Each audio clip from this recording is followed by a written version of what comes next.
I think becoming self-aware, which is a major piece of emotional intelligence, a lot of it comes from getting coaching for your blind spots. Like, you don't know what they are. And that's why they're blind spots.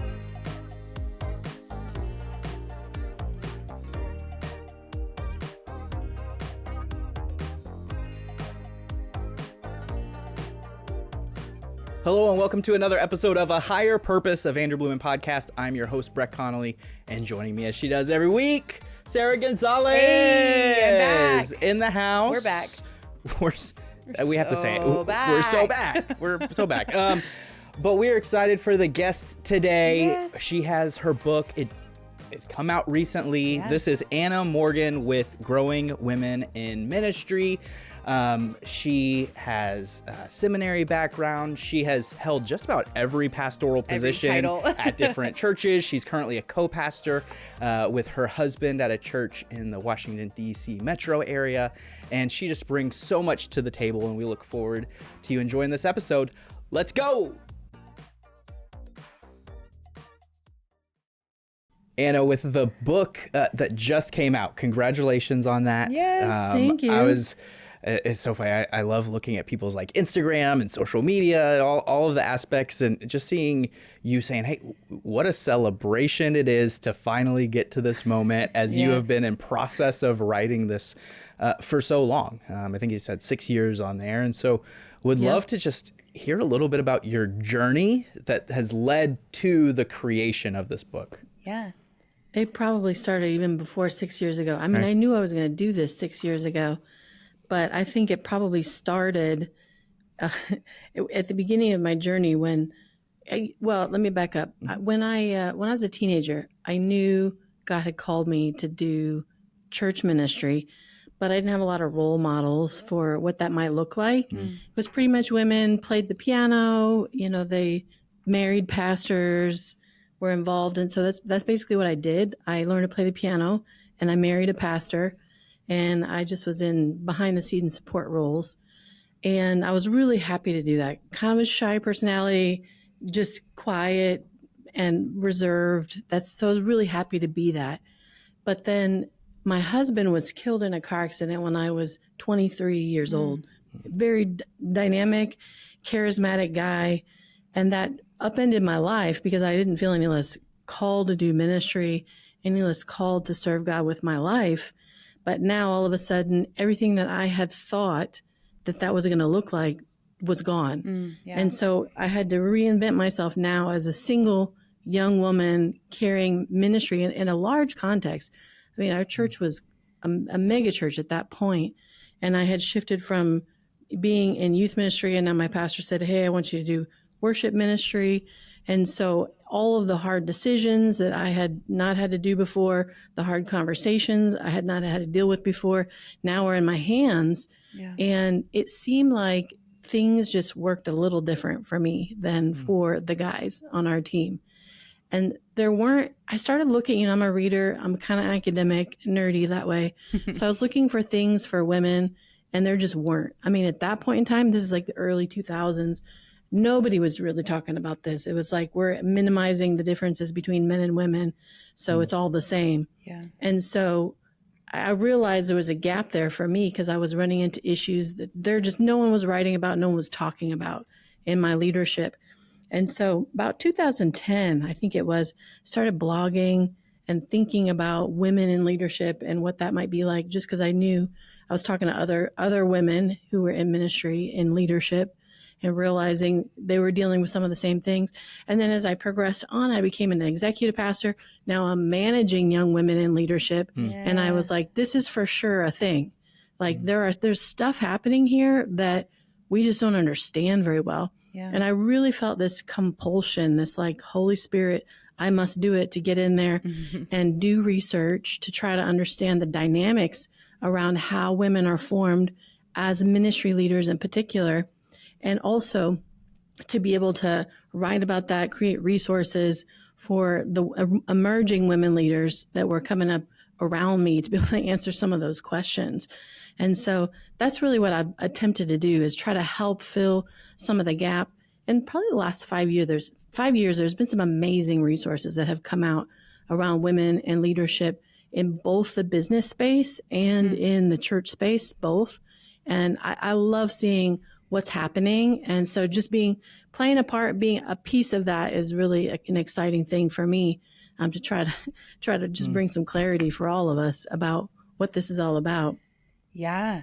What was that process like to feel the weight of it, start these blog posts in 2010, and then to get to where you are right now, getting to release the book? Like, what was that whole process like for you? Well, I think a lot of it was just coming through conversations. I spent time where I was traveling full time, and I was talking to women who were in ministry in Australia, Canada, and the US, all over, and starting to see patterns. And then, of course, in my home church, where I was pastoring in Chicago, at City Church Chicago, I was seeing patterns. And so I had started back on this academic journey, finished a master's in global leadership at Fuller. And so I knew that it was the right time for me to jump right in and start some doctoral research, do it in a structured way. Because there was a lot of anecdotal stories and things that were happening, but nobody had really looked at it in a very systematic way to try to track some of those patterns in a church setting. They'd started doing that in a business setting.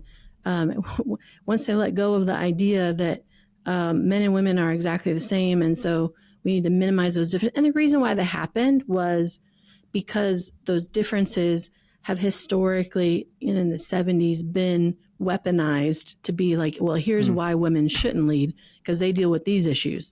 Yeah. We're ignoring, the challenges that men have in leadership too, obviously, with that. But because of that, they said, okay, well, let's just pretend that they're the same, that their experiences are the same, their biology is the same, treat them the same. And then if we just pretend like they're the same, then no one will notice maybe that we have women stepping up in these areas. Yeah. And obviously that didn't work super well. So here we are with that. But there's been a new frame of thinking that's like, okay, well, let's set that aside and just recognize there's uniqueness about men and women that make their journey just a little bit different. Yeah. And so if we understand that well, and we have a value for both men and women emerging as strong, influential leaders, then let's look at what do they actually need to develop, and how do we do that well, particularly for women. And so much of the materials have been developed by men for men in the past. And so this was really zoning in there for how do we do that for women well too. Yeah. Yeah, awesome. I think that's really good. And something that's brought out several times in the book, and maybe there's someone listening, maybe they're a male going, oh, this episode's not for me. And they're like, I'm about to click off. No, I think there's a lot that men can learn from this book and from this conversation here today. And I'm really glad you addressed that too of, hey, we're working together, and in the book, obviously part of the title is the 7 aspects of leadership development. And even from there's, I believe, 3 different lanes that you kind of pull from to find these 7. Can you tell us maybe a little bit more about a couple of those and how beneficial those are for people who are maybe younger in the workforce or wrestling with their calling? Yeah.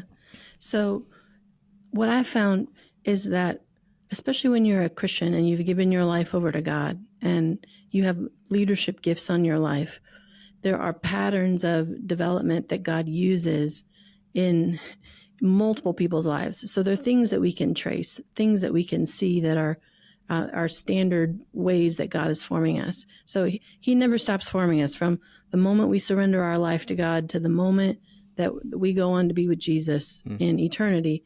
God's shaping us. He's going to continue to shape us. So it's a very divinely directed process. And most of the time, a lot of the existing literature has focused on a lot of the problems around women, the difficulties that women face, the hindrances, all the reasons why men are problematic, or there's been all kinds of things about the negative experiences that people have. But what I really wanted to focus on particularly was, okay, well, let me look at environments where women are actually thriving as leaders in churches. And what is happening in those particular environments with those women? Why are they emerging as highly influential women?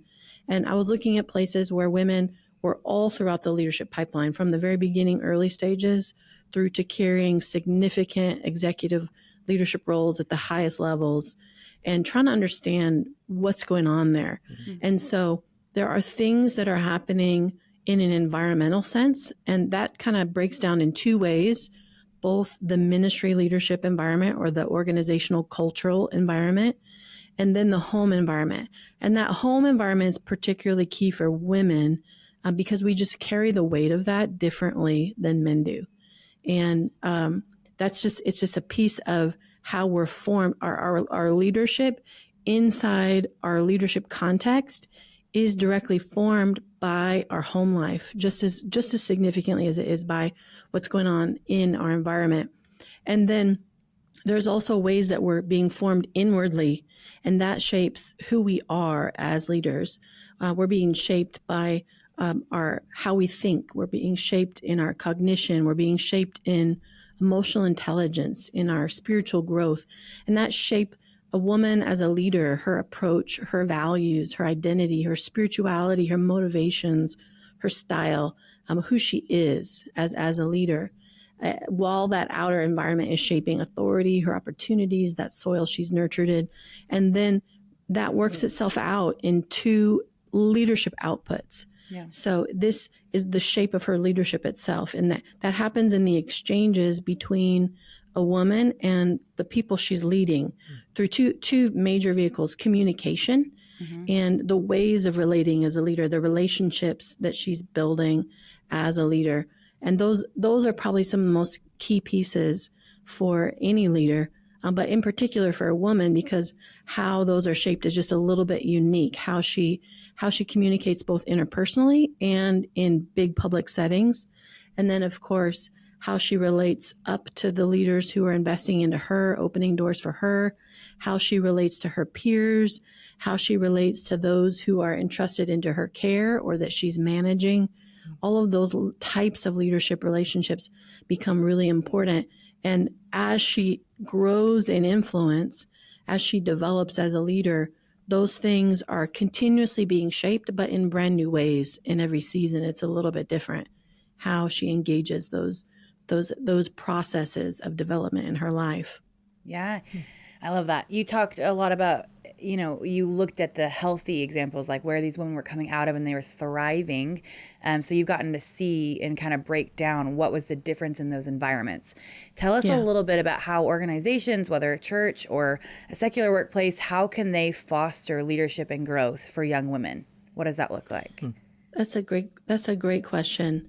I think one of the things is you have to deal with the negative stuff, especially if you're trying to come back from a culture that's gotten a little bit toxic for women, or you're starting from ground zero. And I've encountered a lot of churches and organizations that kind of come from that standpoint that, well, we'd love to have women, but there aren't any qualified women, or there aren't any women who are stepping up who want it.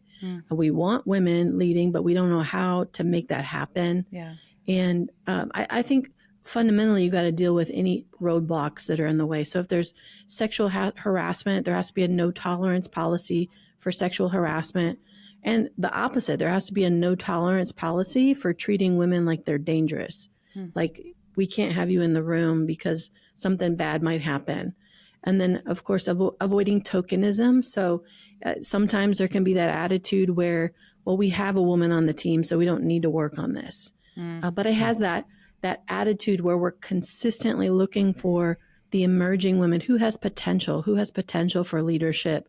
And how can we continue to cultivate that? How can we look for potential where it might not be in evidence yet, but it's just in potential stage? And then recruiting women for those roles. We can't just put opportunities out there and assume that if a woman wants it, she's going to apply. So it's one of the major things with women is they struggle with a confidence deficit. And so unless they think I can 100% do it, they're not going to put themselves forward for it. So we have to kind of go out of our way. If we really want women at the table and value what the women on our team have, then we have to be able to go out there and say, hey, you may not feel like you can do this all the way, but we're with you. I believe in you. I want to give you this opportunity. I'm recruiting you for this. Yeah. And so the best organizations look at women and say, I'm going to treat you like a leader. I'm going to believe in your leadership even before you have proven it, even before there's evidence for it. And that's a mindset. That's a shift from the standard way has been in the past is that men tend to get promoted based on their potential and women tend to get promoted based on their proven expertise, their proven experience.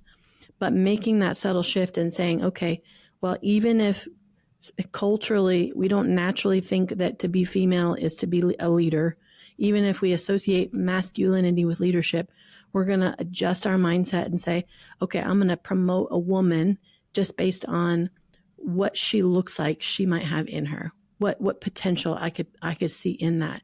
And not just recruiting women for the leadership roles that men won't take, like in a church, women's ministry or children's ministry or running the soup kitchen or hospitality, but thinking beyond that, thinking, okay, what would it look like if a woman was running the security team? What would it look like if a woman was running in a lane that's just not the typical lane for a woman? And even looking for women where they might not typically come from. I met probably some of the most effective campus pastors that were women in some of these churches were promoted into that position from an executive pastor's assistant role. So they were an executive assistant and then got tagged to be a campus pastor. So the reason for that was they were sitting with their senior pastor in all of those meetings where the pastor's talking about vision, talking about strategies, talking about culture, and all of that is leadership development. Yeah. So no one knows better than that executive assistant what needs to happen. And so then when the time came and they were looking, okay, we got a new campus we're launching, or we have a role to fill here, the most qualified person was in a position that people don't normally think about being the right, the usual path, Yeah, the right? linear You're usually movement, looking yeah. at who's the youth pastor, who's the assistant pastor. That's the person we're going to promote into those roles. But a lot of times women have those non-linear kind of journeys, both professionally and also in time. So being willing to say, hey, I value women so much.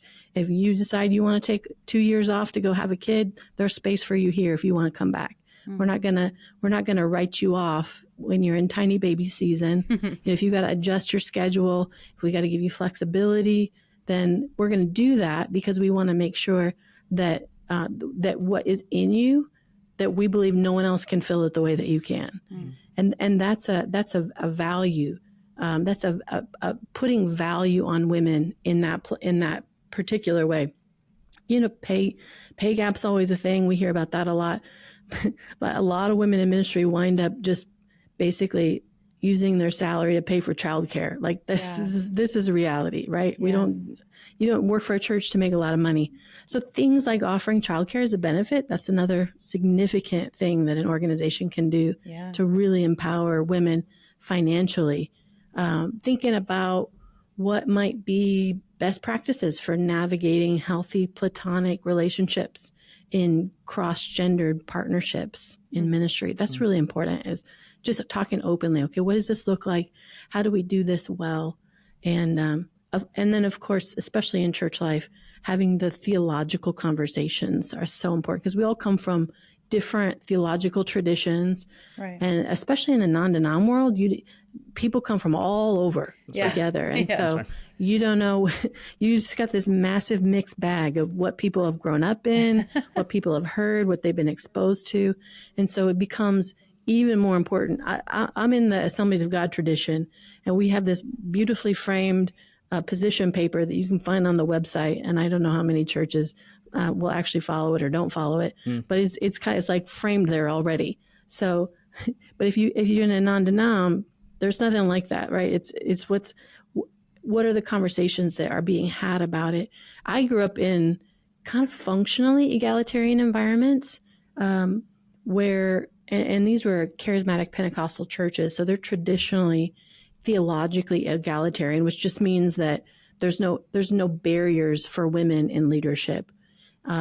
And so there were women who were doing different things that had a leadership title to them, but nobody talked about the theology around it.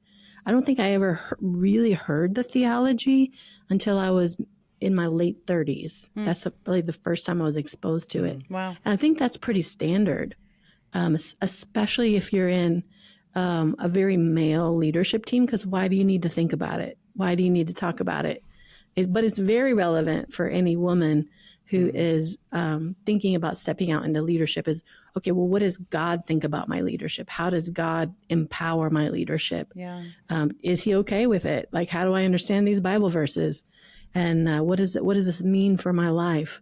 And so I think that's a really important piece of it too, that we're having theological conversations, any Christian organization, Yeah. about what that means for women. Yeah, That's good. that's good. And yeah, with our listeners, they might be coming from the church world. Maybe they're not in the church world. Maybe they're more complementarian in their theology. Maybe they're more egalitarian in their theology. Yeah. But we have, as I was reading through the book, I was like, there's a clear like Venn diagram where there's a lot of common ground with what you're saying and leadership that we're talking about. And even at the beginning of this episode, you were mentioning as you were getting started, you were looking for leaders that you could glean from, and there just weren't many women in leadership, kind of in those specific lanes maybe. And you had said, hey, something that's important moving forward is women being able to see other women in leadership. Yeah. But then you kind of had like a ... where it might actually be even more beneficial for males to see women in leadership. Could you expand on that a little bit? I thought that was so interesting. Yeah, absolutely. It has everything to do with role modeling. What we see is what normalizes for us. And Right. depending on what part of the country that we're from, depending on what theological traditions we grew up in, the way our parents interacted, all those things frame for us what's possible for a woman or what's appropriate for a woman. And so I think it's so important for us. It's one of the great bad things about social media is that it opens a whole new world for us of what we can see, right? Right. The bad side is it like you can beat yourself up with it all day long real easily. But the good side of it is that it gives us access to a whole host of, oh, wow, there's someone doing that. Oh, there's a woman doing that. Right. And it can really do that in a beautiful way, where it used to be we might see what we would see in our denominational setting or in our local church setting or our business setting, and that was pretty much it. But I think one of the amazing things I think that sometimes can cause men to, well, a lot of the men in my study who started out thinking women should be limited to certain spheres had to change their thinking because they encountered their wife or their daughter who had leadership gifts. And they're like, oh, okay, maybe I should think about this again. And I think most people, it's like that. They don't think too much about it. Right. If it doesn't affect your daily life, it's not until you really have to encounter it that can happen. But I think that role models becomes so important for just giving us new paradigms for, it just opens up a whole new veins of thinking for us. Right. It's kind of fundamental right at that early level, for sure. But men and women both investing into women can be extremely useful. And there is a shortage of female mentors. But I think most, if not all, of my ministry mentors were men. And I thank God for them, for what was there. So I don't think it's a either or thing, but there are complications that come along with all those kinds of relationships. You have to navigate with men and women, obviously. Yeah. Yeah. Yeah. I want to take a second to kind of go back to the very beginning of your story. You mentioned it briefly, but stepping out, you said you were a little timid. You learned how to play piano. You got married. You were kind of stepping into those roles. Tell us what that was like. I know your whole world literally turned upside down when you were 23. What did that look like to continue to press into the things that the Lord was calling you to step out and boldness and in that faith when you really had no idea what was ahead of you, or even a slight roadmap or a mentorship on how to get there? What did that look like for you to kind of fumble your way through figuring that out? Yeah, that's such an important question, because I had visualized myself as like the support person, do some Right. admin work behind the scenes and help. Yeah. And so I felt really strongly, I was like, okay, so everything about my life just fell apart. All my dreams were wrapped up in this man. Everything I thought my life was going to look like, from family to church to career.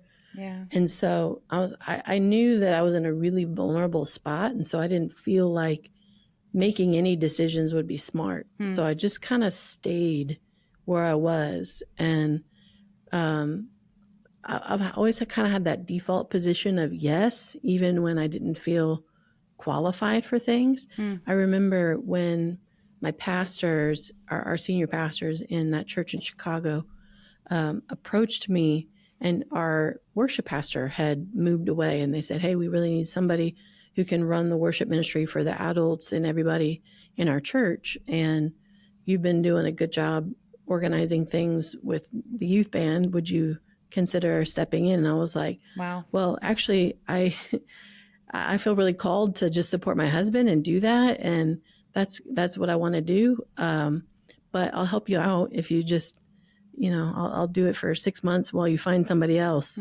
just to steward it. And I'm pretty sure that they stopped looking for somebody at that point. They're like, we got her. We got her. Likely. Yeah, it was like 13 years later, I was still doing it, right? Awesome. And Wow. just more and more.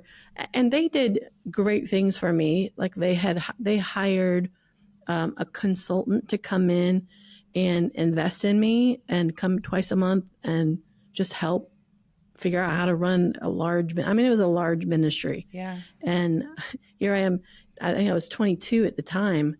And I really was unqualified for it. I didn't know what I was doing. And I had served in worship ministries, but never led anything at that scale. So they put some guardrails, like they put the bumpers in for bowling. And, my pastors, and especially my senior pastor, he invested me. He would meet with me weekly and, go through the order of service. Here's how you pick the songs and think about the flow and all the things. And so I found myself, I found myself starting to see, oh, there's more in me than I thought there was. And I remember being really surprised. There were some early conversations I had where I had to confront stuff on the team. And I was so nervous to do it. Probably over prepared for those meetings. I had like a little sermon in there prepared and like all these notes. I was like, oh God, this is going to go really badly. And then I sat down and had the conversation and then was just floored to see, oh, that actually worked. That I confronted something and it fixed it. And so little by little, the leadership gift that I had no idea was there just started to emerge within me. Yeah. Not because I recognized it, but because I think the leaders in my life drew it out of me. And I was willing to say yes and just stick with it long enough to let that happen and be coached, be Right. willing to be coachable in the midst of it. Right. Yeah. That's good. And over time, I mean, obviously I got married again 5 years later, married to an amazing man. But that marriage has been very different because he came in already respecting and knowing who I was as a leader. Yeah. And so it's been more of a side-by-side partnership Right. than what I originally had, which is pretty interesting how God works. Yeah. Yeah. And you have had a seat along the way in so many different ministry positions. Your bio, it's like student, worship, executive, consultant, lead, but with that, even in the like framing of the book, you were doing a lot of interviews, you were talking with a lot of people, and you came to a point of saying, hey, there are several things that are important for young leaders to know, but I noticed that you really emphasized emotional intelligence and communication in regards to leadership. Is there any advice you give just young leaders. I feel like those are two of the things that, as like I'm interviewing young candidates, they feel like they either have it or they don't. Yeah. But those are things that can be learned and can be molded, and you can get better at them. What's some recommendations or some pointers you would give young leaders on those two fronts? Yeah, that's such a good thing. And I think good interpersonal communication, especially leadership communication, it goes hand, and that's just hard conversations where you have to ask for more of something or less of something. Yeah. It goes hand in hand with emotional intelligence. Like you can't do one without the other, really. And so I think becoming self-aware, which is a major piece of emotional intelligence, a lot of it comes from getting coaching for your blind spots. Like you don't know what they are. Yeah. And that's why they're blind spots. So unless you can hear negative feedback in particular, you're going to wind up getting stuck there. And I think one thing that's a great tool is to invite feedback instead of just waiting for it. Cause it's I mean, nobody likes negative feedback, right? It's always like the worst. You just feel bad about yourself, all the things, but it's so much easier to swallow, especially when you're insecure, when you invite it, when you ask for it. And it's not just coming at you by surprise, but you're valuing it, and value the positive feedback too. So we're so easy to write that off and say, yeah, we tend to dismiss what we're good at so quickly. Right. And we might envy somebody else or try to compare ourselves and think, man, it'd be great if we were better at that over there. That's more important. Right. But really listening, okay, that positive feedback is helping point me to what my strengths are and what I should be leaning into. And then, of course, self-management, that's a big piece of emotional intelligence. Just thinking, okay, how do I slow down my reaction time? And we're so quick to like shoot out the text message or write the email, but maybe just leave it in drafts for a day. And when you're feeling that like emotional, just leave it in drafts. Yeah. And especially if you're feeling flooded, don't let it come flooding out of your mouth, right? Yeah. Just go pray first, go write in a journal first, just hold on to it before you just let it out. Yeah. And it's not that you don't let it out, it's just that you make sure that what comes out is what you actually want it to look like and sound like. Yeah. And that's really important for both the people that we're leading and the people that we're following. That's so key. Yeah. Of course, empathy is a big piece of it. Thinking about how do I listen well.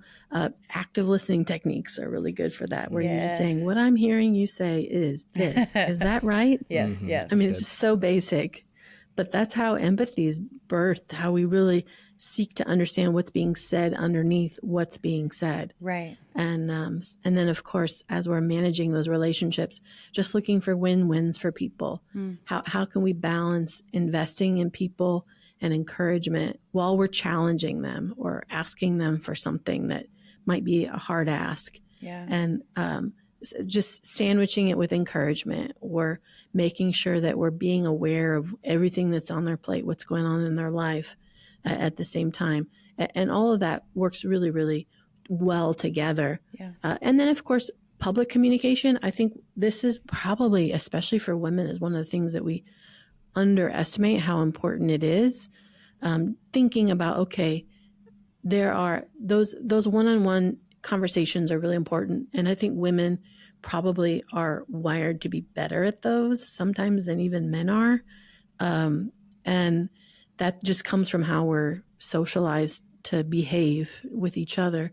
But also, we're less socialized to think about communicating in front of large groups of people or standing up and using our voice in the boardroom setting. And with that, I think it's just we can develop that by identifying where do you have a platform and being intentional with all of those platforms. Yeah. And don't underestimate the importance of the small ones, because if we can deal with the discomfort of leading in a small group, even if you don't like what your content is, or if you do, but just being willing to just do the reps in those spaces can prep us for larger settings and larger spaces. Invite the feedback of a coach. That's so important. Yeah. or watching yourself, listening to yourself later. All those things are really, really important. But for women, there's an interesting study a woman named Deborah Tannen did several years ago about how men and women are socialized to communicate. And she says that men are socialized to communicate with what she calls report talk or display talk. So they get in a room full of people and they're like the biggest voice in the room, displaying knowledge, entertaining, telling jokes, preserving independence. But women are socialized for what she calls rapport talk. So we're socialized to like sit down one-on-one, eyeball to eyeball, and then figure out what's our commonalities. Oh, you have kids? Yeah, I have kids too. How old are your kids? Well, oh, my kids are the same age. Are you potty training? Oh yeah, I'm potty training too. we look for connection and commonalities. That's how we use language. And so that is great for interpersonal conversations, but it doesn't prepare us nearly as well for the public communication. Yeah. And anytime we grow in our leadership capacity and God entrusts us with more, then we have to be able to steward those large platform opportunities. And so it just means we need additional training, we need additional practice in ways that are unique to women in particular. Yeah. And so I think both of those are they are both good ones to pull out. I think the emotional intelligence and how we communicate. Yeah. For sure. Absolutely. Did you hear that? Anna said I was funny. Yeah, no, for sure. what I gleaned That's from my that. takeaway. That was my takeaway. That's my takeaway. You talk a lot about mentorship in your book, something that I think is vital to any role of anybody, any walk of life. My grandfather is 78 and still gets mentored by people around him. So you don't grow out of it. Yeah. I was really blessed growing up. I started leading worship when I was 12. I grew up, my parents were worship leaders for over 25 years. My grandfather was in ministry. My parents are still in ministry. I have a degree in ministry, all the things.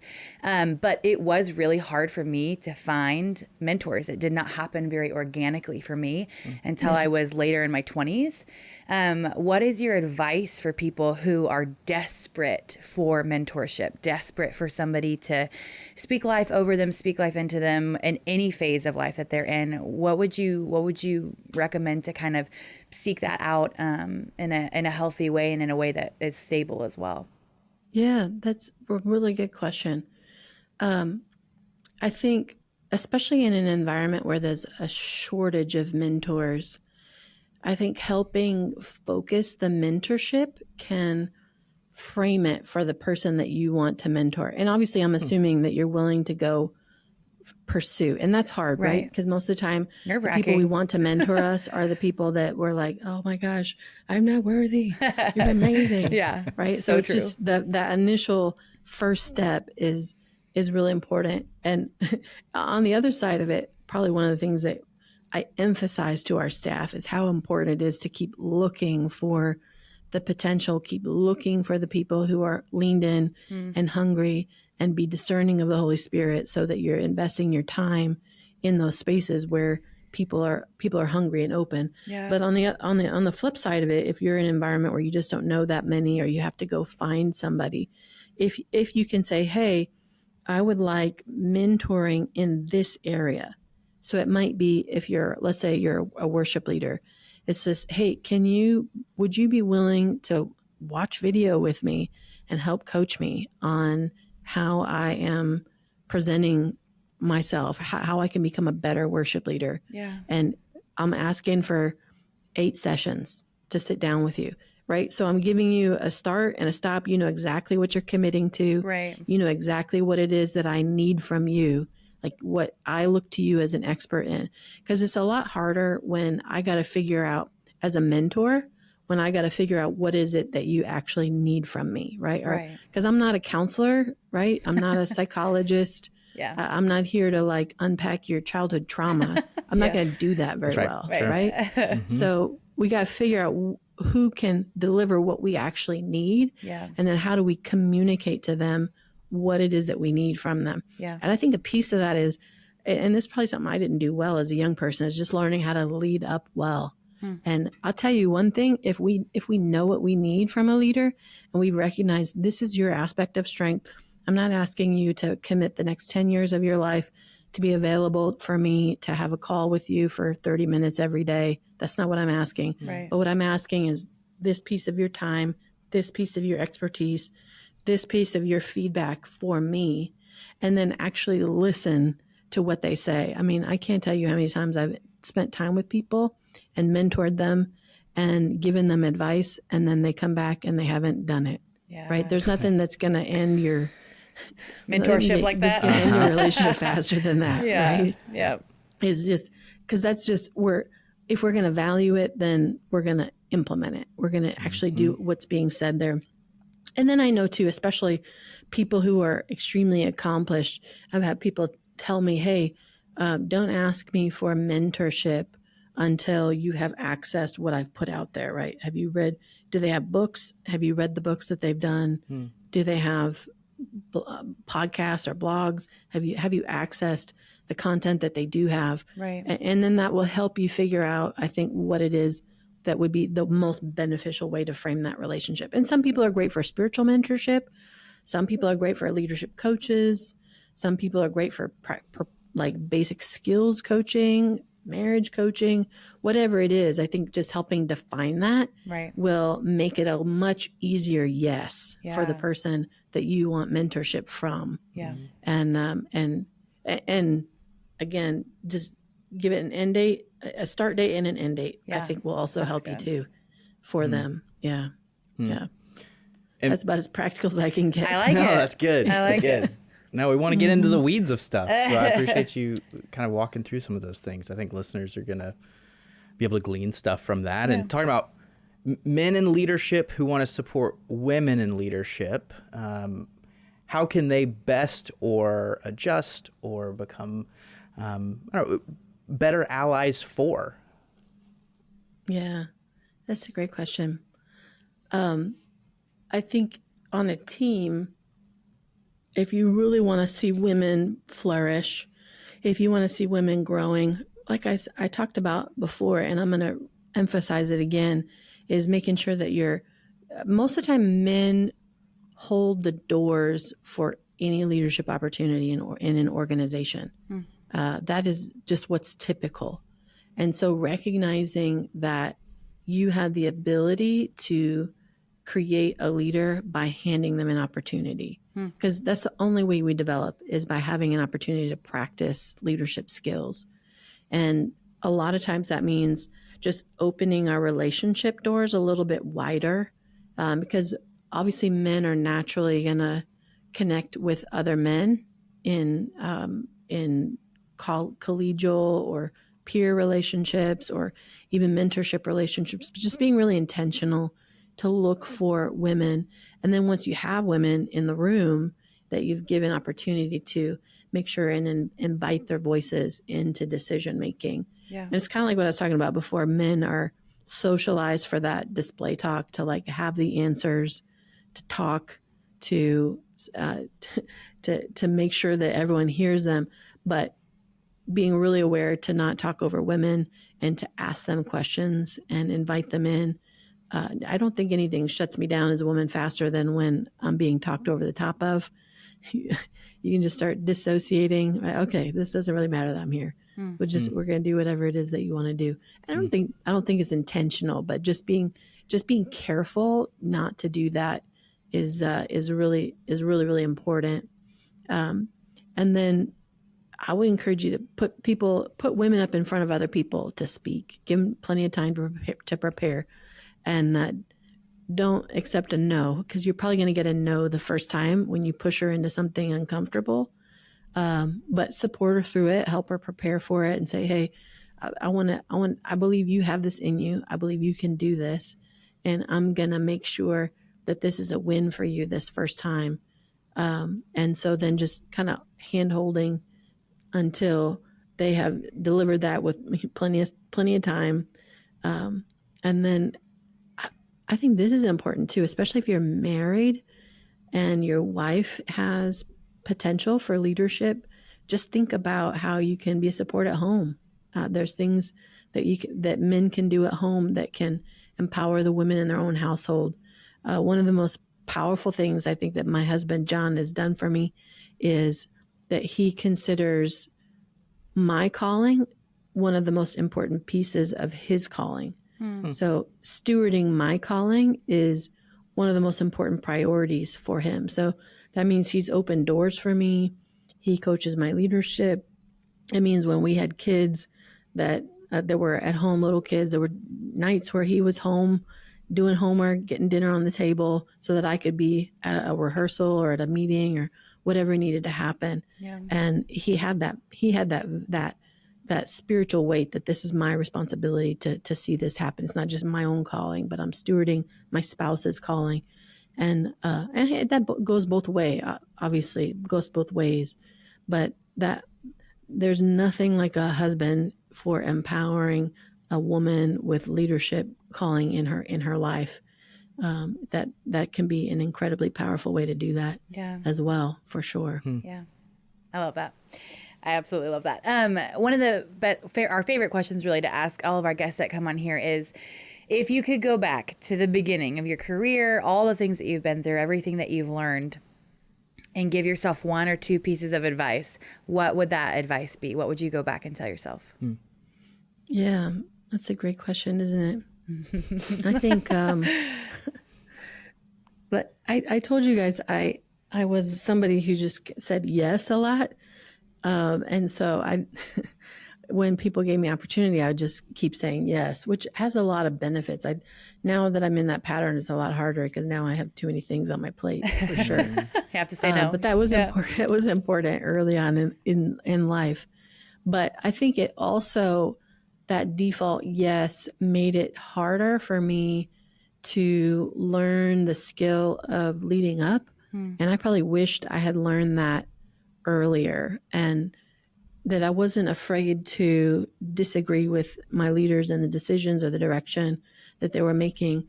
And I'm not talking about like being disrespectful or being hard-nosed or just difficult, but being able to explain my ideas concisely and well, and getting it out there, another perspective. That would have been, I think, really helpful to my leaders in some of those spaces. And I would encourage you too, if you're young, it's not a matter of like, don't just shoot from the hip just to get your voice out there. If you don't know what you're talking about, you've never done it before.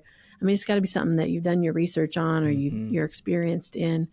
But now, as someone who's leading people, leading staffs, I'm not just looking for people who are robots to perform whatever I ask. I want partners who can problem solve with me, who can create solutions with me, who can help me see things from a fresh perspective. And I think because I wanted to be respectful, because I wanted to be supportive, because I wanted to, be obedient or be someone who was aligned with the vision, I probably didn't speak up in times when I would have served my leaders better by speaking up.